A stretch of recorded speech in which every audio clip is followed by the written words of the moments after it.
귀한 찬송 감사드립니다. 여러분 예전에 제가 이제 교육학 공부하면서 커뮤니케이션에 대해서 공부한 적이 있었습니다. 그때 이 마셜 맥루한이라는 분의 이론을 좀 나누었는데 그분이 미디어의 이해라는 이렇게 책을 썼습니다. 그 책에서 마셜 맥루한은 인간이 보는 것, 듣는 것, 그리고 생각하는 것을 결정하는 것은 그 의미를 전달하는 도구라는 그 미디어라는 그런 이야기를 했습니다. 그분이 그렇게 이야기한 이유는 동일한 메시지를 전달한다고 할지라도 어떤 방법을 통해서 어떤 미디어를 통해서 전달하는가에 따라서 그 메시지를 받는 사람이 이해하는 것, 느끼는 것, 받아들이는 것 이런 양상이 완전히 달라지기 때문에 미디어가 메시지라는 그런 이야기를 했습니다. 그러니까 예를 들면은 이게 사랑한다는 메시지를 전하기 위해서 카드에다가 이제 사랑한다고 쓴 거예요. 근데 그 카드를 무엇과 같이 보내느냐에 따라서 의미가 달라진다는 거예요.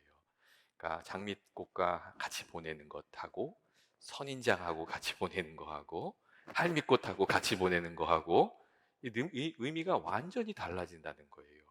어떤 경우는 무엇을 같이 보내느냐 그것이 더 강력한 메시지가 된다는 거죠. 카드에 써 있는 것보다. 그래서 그분이 이, 이 미디어가 메시지다. 그런 이야기를 했어요. 그러니까 우리들의 삶 속에 그 메시지를 나르기 위한 여러 가지 도구들이 있는데, 방법들이 있는데, 그것이 메시지가 될 수 있다고 그렇게 이야기를 했습니다. 그리고 그러한 의미에서 우리가 어떤 메시지를 이렇게 전달하고자 할 때, 우리 자신이 메시지가 되는 경우가 참 많이 있습니다. 그러니까 내가 하는 말보다 나 자신, 남에게 보여지는 나 자신이 메시지가 되는 경우가 많이 있다는 겁니다. 성경을 보시면 너희는 그리스도의 향기라는 말도 있지 않습니까? 우리 자신을 통해서 이제 그 하나님께서 세상에 전해지고자 하는 메시지가 전달되는 거죠. 그래서 우리를 그리스도의 향기라고 얘기하셨어요. 그런데 우리가 이렇게 사랑을 전하는 그 삶을 살다 보면 그냥 단순히 향기에 머무는 것이 아니라 우리 자신이 사랑이라는 메시지가 되는 경우가 있다는 그 얘기를 드리고 싶습니다. 예전에 어머니 속을 엄청 썩히던 아들이 있었어요. 무슨 말을 해도 이 아들이 계속 사고치고 바뀌지를 않았어요. 근데 어느 날 큰 사고를 치고 또 늦게 들어온 거죠. 근데 이제 잠을 자다가 술 취해가지고 잠을 자다가 목이 말라서 새벽에 일어났는데 방에 딱 나갔더니 어머니가 저녁에 들어올 때 그 자기를 봤던 그 모습 그대로 서가지고 창밖을 이렇게 바라보고 불도 안 켜고 서 있더랍니다. 근데 그 뒷모습을 뒤에서 보면서 그게 아들한테 굉장히 이렇게 미안한 마음이 이렇게 찾아오게 했다는 거예요. 그래서 그 아들이 변하게 됐다는 여러분 그런 이야기가 있습니다. 멍하니 아픈 마음으로 창밖을 바라보고 있던 어머니의 그 모습이 메시지가 돼가지고 그 아들이 변하게 되는 계기가 되었던 거죠. 그래서 이 그리스도인 된 우리들이 어떻게 살아가는가 하는 것이 또 굉장히 중요합니다. 말보다 우리들의 삶을 통해서 이 하나님의 뜻이 전달되기 때문에 우리의 삶이 중요합니다. 우리가 사랑이 중요하다고 하지만 사랑하는 말을 하지 않으면 그게 아무 의미가 없고, 기도가 중요하다고 얘기하지만 기도의 자리를 지키지 않으면 그 말이 아무 소용이 없다는 얘기거든요. 삶으로 전한다는 거, 이게 참 중요한 것 같습니다. 그리고 우리가 살아가는 삶은 또 개인적 차원에 그냥 머물러 있지도 않습니다. 우리의 삶은 그 자체가 하나님의 말씀을, 하나님의 뜻을 전하는 그 도구가 되고 메시지가 되기 때문에 그렇습니다. 내가 살아가는 삶을 통해서 하나님을 증거하는 것이죠. 그러니까 어떻게 생각하면 우리들의 삶과 하나님이 연결이 되어 있는 거예요. 이게 참 중요한 거죠. 그리고 그러한 점을 잘 보여주고 있는 삶이 사실 요셉의 삶입니다. 요셉의 삶은 그 자체로 이 하나님의 메시지이고 또 하나님 메시지를 보여줍니다. 요셉의 삶을 통해서 우리가 하나님을 만나게 되고 또 하나님께서 우리에게 주시는 그 말씀도 만나게 되기 때문에 그렇습니다. 첫째로 우리는 요셉의 삶을 통해서 역사의 주인이 되시는 하나님을 알게 됩니다. 오늘날 많은 사람들이 하나님이 어디에 계시냐는 질문을 하곤 합니다. 하나님 믿는 것은 마음 약한 사람들이 위로를 찾기 위한 선택이라고 그런 이야기도 해요. 그런데 하나님께서 사람들이 말하는 것처럼 심리학적인 어떤 그냥 위안에 그치는 겁니까? 그렇지 않습니다. 요셉의 삶은 하나님께서 역사의 주관자가 되시고 또 살아서 역사하시는 분이시라는 것을 보여주고 있습니다. 요셉의 삶을 보면 하나님께서 아브라함과 맺은 언약을 지키기 위해서 엄청난 일을 하고 계시는 것을 우리가 알 수가 있습니다. 요셉을 애굽으로 보내시고 또 종으로 팔려간 요셉을 애굽의 총리가 되게 하시고 또 야곱의 가족 모두를 하나님 말씀하신 대로 애굽에 들어와서 살게 하시고 창세기 15장 13절부터 14절 말씀을 보시면 하나님께서 아브라함에게 하신 말씀이 있어요. 근데 그때 그런 말씀하세요. 너는 반드시 알라. 내 자손이 이방에서 계기되어 그들을 섬기고 그들은 400년 동안 내 자손을 괴롭히리니 그들이 섬기는 나라를 내가 징벌할지며 그 후에 내 자손이 큰 재물을 이끌고 나오리라. 그런 말씀이 있어요. 근데 하나님께서 그 일을 요셉을 통해서 시작하고 계셨던 거죠. 일하고 계셨던 거였어요. 기근이 아니었다면 야곱의 가족들이 애굽에 내려가겠습니까? 가지 않을 겁니다. 하지만 하나님께서 기근을 통해서 야곱의 모든 가족들이 애굽으로 내려가게 하셨고 또 요셉을 거기에 먼저 보내심으로 야곱의 그 가족들이 그 애굽에서 자리를 잡을수록 잘 잡을 수 있도록 그렇게 하셨습니다. 요셉의 삶은 애굽 사람들뿐만 아니라 야곱의 가족들에게도 그리고 믿음의 길을 걸어가는 모든 사람들에게 하나님의 살아계심을 증거하는 그런 메시지가 됐습니다. 여러분, 우리들의 삶도 좀 그렇게 되어야 되지 않습니까? 우리의 삶을 통해서 살아계신 하나님이 증거되는 그런 은혜가 있게 되기를 주의 이름으로 축원드립니다. 우리를 통해서 세상 사람들이 하나님을 보게 되는 거지요. 예전에 제가 이런 얘기 들은 적이 있어요. 어느 집사님께서 전도 받아서 교회 다니시게 되셨는데 그냥 거기서 만난 사람들도 좋고 교회 생활도 즐겁고 그러셨대요. 그래서 이제 사람들이 뭐 하자 그러면 이제 둘레둘레 따라서 하셨나 봐요. 기도 모임 가자 그러면 기도 모임 가고 또 저기 우리 교회 말로 하면 초원 만나자 그러면 초원에도 가고 또 이렇게 말씀도 배우자 그러면 말씀도 배우고 이제 그렇게 하셨던 것 같아요. 그러다 은혜를 받으셨대요. 그리고 은혜를 받으니까 그 마음이 그렇게 평안하고 기쁘고 그렇더랍니다. 그런데 그분의 남편이 하루는 이렇게 얘기하시더래요. 야, 네가 변하는 거 보니까 예수가 있긴 있나 보다. 그렇게 얘기를 하더래요. 그래가지고 그분이 그렇게 맞받아 쳐줬대요. 난 옛날부터 착했어. 그렇게 얘기를 해줬대요. 근데 그 얘기 제가 들은 적이 있어요. 여러분, 은혜를 받고 그 삶이 변하여 하나님의 살아계심을 증거하는 삶. 사실 우리가 그런 메시지가 되는, 예수님을 증거하는 메시지가 되는 그런 삶을 살아야 되는 줄로 믿습니다. 그리고 우리가 하나님을 가까이 하고 성령의 충만함을 입으면 그런 삶을 살게 되는 줄로 이렇게 생각합니다. 요셉과 같이 하나님 생각하는 마음으로 이렇게 믿음의 길을 걸어가면 하나님의 살아계심을 또 은혜를 증거하는 삶이 됩니다. 늘 문제는 이랬다 저랬다 하는 것 같아요. 이랬다 저랬다 하면 이도 안 되고 저도 안 되고 하나님 앞에서도 안 되고 세상 사람들 앞에서도 안 되고 전혀 메시지가 되지 못하거든요. 하나님을 경외하는 그 삶을 매일 충실하게 살아가는 저와 여러분 되시기를 원합니다. 또한 요셉의 삶은 이 성숙한 신앙이 무엇인지를 보여주는 그런 메시지가 되었습니다. 요셉은 신실함이 뭔지, 인내가 무엇인지, 참 사랑과 용서가 무엇인지를 보여주는 그 아주 모델 같은 삶이 되었습니다.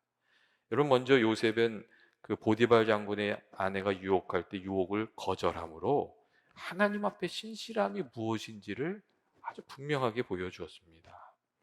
이 요셉이 그런 말을 했잖아요. 내가 하나님 앞에서 범죄하리까? 그런 얘기를 했잖아요. 요셉이 이 말을 통해서요, 하나님 경외하는 것이 무엇인지도 보여주었거든요. 여러분, 신실함이 뭐죠? 자신의 이익이나 유혹을 따라가는 것이 아니라 하나님 경외하는 마음으로 말씀대로 살아가는 것. 그것이 신실함이라고 요셉이 이렇게 말해주고 있습니다. 그리고 우리가 잘 아는 다니엘과 세 친구도 그런 신실함을 보여주지 않았습니까? 하나님 앞에 신실한 삶을 살아가기 위해서 이 왕이 주는 진미를 거부했습니다.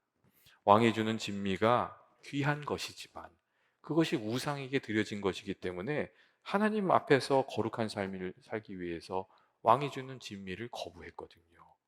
사실 이게 또 포로로 잡혀온 온 주제에 왕이 주는 음식 거절하고 안 먹겠다고 하는 거, 이게 참 말도 안 되는 거거든요.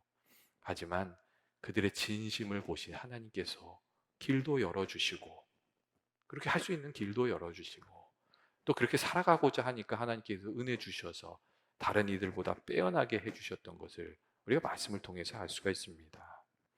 또한 요셉의 삶은 믿음의 인내가 무엇인지도 보여주는 귀한 메시지가 되었습니다. 요셉이 많은 고난을 당했지요. 하지만 그 안에 하나님 원망하는 말이 없습니다. 그리고 고난 중에도 계속해서 하나님 믿음으로 살아가는 것도 우리가 볼 수가 있습니다. 사실 요셉이 억울한 일을 다 이렇게 떨어낼 때까지, 총리 대신이 돼가지고 억울한 짐을 다 내려놓을 때까지 시간이 오래 걸렸습니다. 그리고 그 안에 실망한 일도 되게 많았어요. 일이 좀 풀리는가 하면 누명을 써서 감옥 가고, 야, 이제 나를 좀 도와줄 사람이 생겼나 하면 그 사람이 나를 잊어버리고, 사실 낙심하게 되는 일이 많았거든요. 그런데도 믿음의 길을 그가 걸어간 거예요. 여러분, 믿음의 인내라는 것이 무엇이죠? 믿음의 인내는 어려운 일이 찾아오고 낙심할 만한 상황임에도 하나님을 믿고 살아가는 것, 그리고 믿음의 선한 길을 계속 걸어가는 것, 그게 믿음의 인내입니다. 때때로 이 사람들 중에는 무조건 참으면 된다, 그게 인내다, 이렇게 생각하시는 분도 있어요. 근데 그렇지가 않아요. 믿음의 인내는 하나님의 뜻대로 계속해서 살아가는 것, 선한 길을 걸어가는 것, 그게 믿음의 인내예요. 그러니까 다시 말씀드리면 이 사랑하기 위해서 인내하는 것, 용서하기 위해서 인내하는 것, 전도하기 위해서 인내하는 것, 성령의 충만함으로 살아가기 위해서 참고 인내하는 것, 하나님 앞에 신실한 삶을 살아가기 위해서 인내하는 것, 그게 진짜 믿음의 인내라는 거죠. 근데 요셉이 그러한 믿음의 인내로 끝까지 살아갔던 것을 알 수 있습니다. 억울한 일을 많이 당했잖아요. 그래도 요셉이 늘 하나님의 선을 이루려고 애쓰는 것, 그걸 우리가 찾아볼 수가 있거든요. 또한 요셉의 삶은 참된 용서와 사랑이 무엇인지도 보여주는 아주 귀한 메시지가 되었지요. 오늘 말씀을 보면 요셉의 그러한 모습을 보여주고 있는데, 야곱의 사후에 그 요셉의 형제들이 좀 겁을 먹었어요.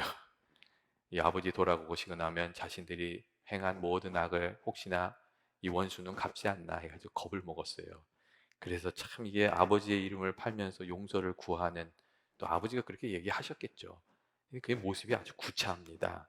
이 17절 말씀을 보면 이렇게 얘기해요. 아버지가 돌아가시기 전에 명령하여 이르기를 너희는 이같이 요셉에게 이르라, 이렇게 했다고 이렇게 얘기를 해요. 그러니까 자기 뜻을 이렇게 우리 뜻이 이렇습니다, 이렇게 얘기도 못하고 아버지가 예전에 이렇게 얘기하라고 했습니다, 그렇게 얘기해요. 그러면서 이렇게 얘기하죠. 내 형들이 내게 악을 행하였을지라도 이제 바라건대 그들의 허물과 죄를 용서하라 하셨다, 그렇게 얘기를 해요. 그리고 엎드려서 내가 당신의 종입니다 그러면서 또 빌어요. 그러니까 요셉이 그걸 보고 울었어요. 그리고서는 아주 귀한 용서와 사랑의 모습을 보여줍니다. 요셉이 형들에게 두려워하지 말라고 하면서 내가 당신들과 당신의 자녀들을 기를 것이라고 이제 그렇게 얘기를 해요. 성경을 보시면요, 간곡한 말로 오히려 형들을 위로했다고 그렇게 얘기하고 있어요. 여러분, 요셉이 보여준 용서와 사랑이 어떤 것입니까? 요셉의 그 사랑과 용서는 단순히 그냥 단순히 복수하지 않는 그런 용서가 아니었습니다.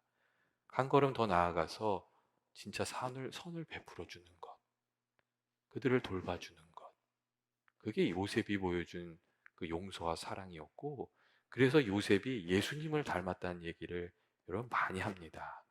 예수님께서 보여주신 사랑이 그냥 단순히 원수 갚는 것에 그치는 것이 아니라 한 걸음 더 나아가서 우리를 하나님의 자녀 되게 하고 하나님의 은혜 가운데 살아가게 하고, 정말 그 놀라운 그 하나님, 예수님께서 우리를 통해서 그 흘리신 보혈로 죄가 그냥 용서될 뿐만 아니라 그 안에서 풍성한 삶을 누리도록, 영원한 생명을 누리면서 살아가도록 예수님께서 하셨기 때문에 그렇습니다.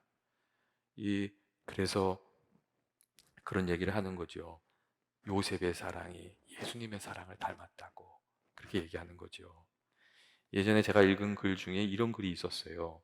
상대방의 욕심이 당신을 화나게 할 때 너그러운 웃음으로 되갚아 주세요. 상대방의 거친 말투가 당신을 화나게 할 때 부드러운 말씨로 되갚아 주세요. 상대방의 오만불손함이 당신을 화나게 할 땐 예의 바른 공손함으로 되갚아 주세요. 당신을 화나게 한 상대방은 자신의 삶에 허물을 더함으로 가련해지고 당신은 하나 더 사랑을 더함으로 그 삶이 성숙하게 될 것이라고, 그런 글을 제가 읽은 적이 있습니다. 여러분, 그리스도인데 우리는 사실 모두 용서와 사랑으로 살아가야 한다고 이렇게 말씀하고 계시고, 그러한 메시지가 되어야 된다고 또 성경이 우리에게 말하고 있습니다. 미움과 복수로 사는 것이 아니라 용서와 사랑으로 살아야 한다는 것을 보여주는 그런 귀한 메시지가 되는 저와 여러분이 되시기를 원합니다. 마지막으로 이 요셉의 삶은 이 다음 세대를 위한 여러분 메시지도 됐습니다. 이 요셉이 애굽에서 거주하며 110세를 살고 하나님의 부르심을 받을 때에 요셉이 유언을 남겨요. 이 자신은 죽을 거지만 언젠가 하나님께서 이스라엘 백성을 애굽에서 인도하는 날, 아브라함과 이삭과 야곱에게 약속하신 땅에 거하게 하는 그 날이 찾아올 것이라는 그런 이야기를 합니다. 그리고 이스라엘 조상들에게 맹세시켜 이르기를, 너희들이 애굽에 나갈 때 나의 그 유고를 메고 나가야 한다고 그렇게 유언을 남겨요. 그래서 이제 이 이스라엘 그 백성들의 마음에는 이 유언이 남게 된 거죠. 사실 요셉으로 인해서 야곱의 가족들이 애굽에 굉장히 성공적으로 정착했어요. 어떻게 보면 가나안 땅에서 살 때보다 훨씬 더 좋은 환경에서 풍요를 누리면서 살게 된 것이거든요. 그런데 요셉의 유언을 통해서 이 애굽이 이스라엘 백성들이 영원히 거할 곳이 아니라 잠시 머무는 것이라는 것을 알 수가 있었어요. 그리고 그 결과 이스라엘 백성들은 요셉을 생각할 때마다 이 애굽이 이스라엘 백성들이 영원히 거할 곳이 아니라 잠깐 머물 곳이라는 것을 생각하게 된 것이거든요. 이 마지막 유언이요, 그들의 삶을 바라보는 아주 중요한 메시지가 되어준 거예요. 또한 요셉의 유언은 이 다음 세대에게 하나님의 경륜을, 하나님께서 일하고 계심을 보여주는 그런 아주 중요한 메시지도 되었습니다. 우리가 잘 알다시피 요셉이 그 죽은 이후에 400년이 지난 다음에 이 유언이 이루어지는 거예요. 이 요셉이 그 얘기를 했잖아요. 하나님께서 언젠가 너희들을 애굽에서 건져낼 것이다, 그런 얘기를 해주잖아요. 근데 정말로 요셉이 이 애굽에서 종살이하던 이스라엘 백성들을 하나님께서 기적을 일으키셔서 출애굽하게 하시는 거거든요. 그리고 요셉의 유언을 기억했던 모세는 또 요셉의 유고를 챙겨가지고 애굽을 나가는 거예요. 그러니까 이스라엘 백성들이 이 400년 전에 요셉이 남긴 유언이 성취되는 것을 보면서, 이 요셉의 유언이 성취되는 것을 보면서 하나님의 약속이 이루어지는 것이구나 한 것을 생각하게 되고, 또 가나안 땅을 주실 것이라는 약속도 이루어지게 될 것이라는 믿음을 가지고 이제 애굽을 나가게 되는 것이었거든요. 이 요셉의 유언은, 요셉의 삶은 이 다음 세대를 위한 아주 귀한 메시지가 되었습니다. 여러분, 우리들도 우리를 기억하는 이들에게 이 신앙적인 메시지를 전해주는 삶이 돼야 되지 않습니까? 우리를 생각할 때마다 하나님이 생각나고, 그리고 또 이 믿음의 삶에 대한 귀한 간증과 깨달음이 생각나게 되는 그런 귀한 은혜가 저와 여러분의 삶에 풍성하기를 원합니다. 어머니를 기억할 때마다 어려울 때는 기도하는 거지. 이게 깨달아지는 경우가 있잖아요. 아버지를 생각할 때마다 아버지는 어려워도 믿음의 도전을 쉬지 않으셨지. 그리고 우리 부모님은 하나님을 경외하는 삶을 끝까지 사셔서 은혜 받으셨지. 이런 것들을 전해주는 메시지가 되어야 된다고 생각합니다. 또한 장로님들을 통해서, 권사님들을 통해서, 안수 집사님을 통해서 하나님을 섬기고 교회를 신실하게 섬기는 삶이 기쁘고 감사한 삶이고 복된 삶이라는 것을 이렇게 전달하게 주는 그런 은혜도 있게 되기를 주의 이름으로 축원드립니다. 특별히 오늘 헌신 예배를 드리는 이 사무엘 선교회 회원님들을 통해서 참된 헌신의 삶이 어떤 건지 일깨워지는 그런 은혜가 있으시길 원합니다. 우리 교회의 선교의 역사는 누가 썼는가? 사무엘 선교회가 썼다. 이런 얘기가 나중에 또 얘기가 되시면 좋겠어요. 그때 사실 팬데믹을 지나면서 우리가 선교 참 힘들었다. 하지만 그때 기도했고 우리가 마음을 모았고 점점 주의 은혜가 있어서 그때 우리가 또 귀하게 선교의 사명 감당할 수 있었다. 이런 이야기를 전해줄 수 있는 귀한 선교회 되시기를, 또 다른 선교회들도 그렇게 되시길 주의 이름으로 축원드립니다. 여러분, 우리들의 삶이 다 귀한 메시지가 되어야 되지 않겠습니까? 하나님을 가까이 하고 주의 뜻을 이루려고 헌신하고 또 성령의 도우심을 받으면 그렇게 살아가게 될 줄로 믿습니다. 정말 하나님 주시는 그런 삶이 되기를, 은혜 주시는 삶이 되기를 주님의 이름으로 축원드립니다. 이 시간에 우리 나 주님의 기쁨 되기 원하네 같이 한번 부르고 같이 기도하도록 이렇게 하겠습니다. 사랑과 은혜 많으신 하나님 아버지, 오늘도 저희들 이렇게 주님 앞에 나오게 해주시고 또 기도하게 해주시니 감사합니다. 아버지께서 저희 교회 주님 생각하여 주셔서 늘 주의 귀한 은혜, 아버지 성령의 충만함 허락하여 주옵소서. 예배와 모든 사역들이 아버지 늘 주의 은혜 가운데 있게 하시고, 아버지 특별히 저희들 부흥회 또 준비하고 있는데 부흥회 기간 동안 저희 연합의 교우들이 다 은혜 받을 수 있도록 주께서 주시는 말씀도 받고 아픈 것도 좀 회복이 되고 치유가 되고 또 얽혀 있는 문제도 풀려지는 귀한 은혜가 있도록 주님 인도하여 주옵소서. 또한 아버지, 저희들 간절한 기도의 제목 가지고 또 간절히 기도합니다. 아버지 함께하여 주셔서 저희들의 삶 가운데 있는 문제들이 풀어지게 하여 주시고 아버지 은혜 가운데 있게 하여 주옵소서. 아픈 것들도 좀 낫게 하여 주옵시고 아버지 기도하는 기도의 제목들 응답되게 하여 주시옵시고 아버지 특별히 깨어진 마음들이 회복되는 귀한 은혜가 있게 하여 주옵소서. 주께서 함께하여 주셔서 환우들이 다 회복되게 하시고 저희 연합의 모든 교우들이 은혜 가운데 살아가는 귀한 은혜 있게 하여 주옵소서. 또 오늘 저희 사무엘 선교회 헌신 예배로 드렸는데 아버지께서 사무엘 선교회와 함께하여 주셔서 아버지께서 붙들어 주시는 귀 사용하여 주시는 또 선교회 되게 하여 주옵소서. 그리고 선교회를 통해서 하는 기부하시는 선교회 사역도 잘 이루어지게 주님 인도하여 주옵소서. 주께서 연합의 모든 교우들과 함께해 주시기를 간절히 원합니다. 예수님의 이름으로 기도합니다. 아멘.